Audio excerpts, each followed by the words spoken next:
Dnes sa pozrieme na 8 opakujúcich sa nedostatkov zistených na potravinových prevádzkach. Ako prvý by mohol byť podľa výskytu neaktuálny alebo formálny HACCP plán. Ak nie je prispôsobený konkrétnej prevádzke, je to problém, ktorý môže spôsobiť nedozierne následky. Veľakrát sa používa univerzálny šablónový plán HACCP, ktorý neodráža skutočné procesy a rizika v prevádzke. Znamená to jediné, a to ohrozenie prevádzky z pohľadu kontroly prebiehajúcich činností a taktiež ohrozenie zdravia spotrebiteľa z dôvodu nedostačujúcej kontroly potravín, výrobných procesov až po hotový výrobok či pokrm. S týmto nedostatkom môže súvisieť aj nedostatočné vedenie záznamov vyplývajúcich z HACCP plánu, ako napríklad teploty, či v niektorých prípadoch podmienky uskladnenia potravín, ktoré sa zapisujú nepravidelne alebo vôbec. Napríklad v chladiacom sklade sa teploty zaznamenávajú len raz za týždeň, alebo sa zápisy úplne vynechávajú. V prípade epidemiologicko závažných potravín, ako je aj mäso, to môže mať fatálne následky. So surovinami v potravinových prevádzkach úzko súvisí sledovateľnosť. Práve chýbajúce doklady o pôvode potravín či zoznamy dodávateľov spôsobia, že nemožno doložiť pôvod surovín alebo dodávateľa.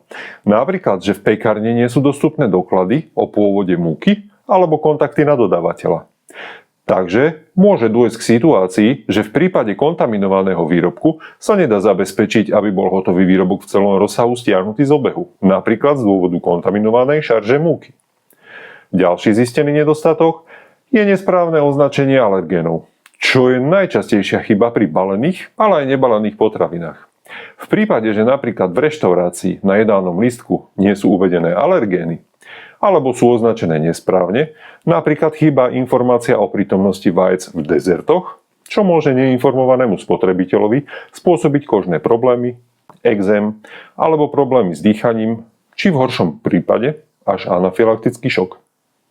Zanedbaná sanitácia je ďalší z radu nedostatkov, ktorý ale môže vyplývať aj z neaktuálneho plánu čistenia, prípadne chýbajúce záznamy o deratizácii v potravinárskych prevádzkach. Napríklad v sklade suchých potravín nie je plán čistenia upravený na aktuálne podmienky, neexistujú záznamy o naposledy vykonanej deratizácii, čo môže mať za následok zvýšený výskyt škodcov, pretože nemusí stačiť bežná frekvencia vykonávaných služieb a je ju potrebné vykonávať častejšie. Nedostatočná osobná hygiena personálu, šperky, dlhé nechty, chýbajúce pokrývky hlavy. To sú zase časté nedostatky, hlavne pri práci s nebalenými potravinami v zariadeniach spoločného stravovania. Nie je neobvykle vidieť zamestnancov pri práci s náramkami a prsteňmi, majú neupravené nechty a nemajú pokrývku hlavy pri príprave jedla. Alebo ešte chýbajú aj rukavice. Ďalej nezhody v skladovaní, ako napríklad uskladnenie surovín s hotovými výrobkami, nesprávne teploty. Nie je výnimočné také skladovanie, že v jednej chladničke sú uložené surové mäso spolu s hotovými šalátmi, pričom aj teplota je vyššia ako odporúčaná. Nedostatky na potravinových prevádzkach idú často ruku v ruke s chýbajúcimi školeniami zamestnancov, ktorí nevedia vysvetliť základné hygienické postupy.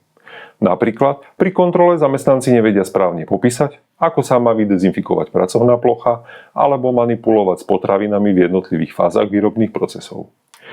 Nesprávne označené dátumy trvanlivosti, prepisovanie alebo chýbajúce označenie. To je veľké riziko, ktorého sa dopúšťajú pracovníci v potravinárskych prevádzkach a nevyskytuje sa zriedkavo, či už ide o predajňu potravín alebo aj pri uskladnení nespotrebovaných potravín v reštauráciách.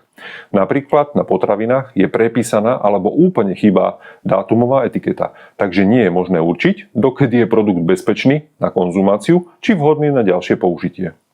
Posledný zo série nedostatkov nie len v reštauráciách sú nezabezpečené priestory, čo môže viesť k prístupu škodcov, ďalej poškodené povrchy, nedostatočná údržba.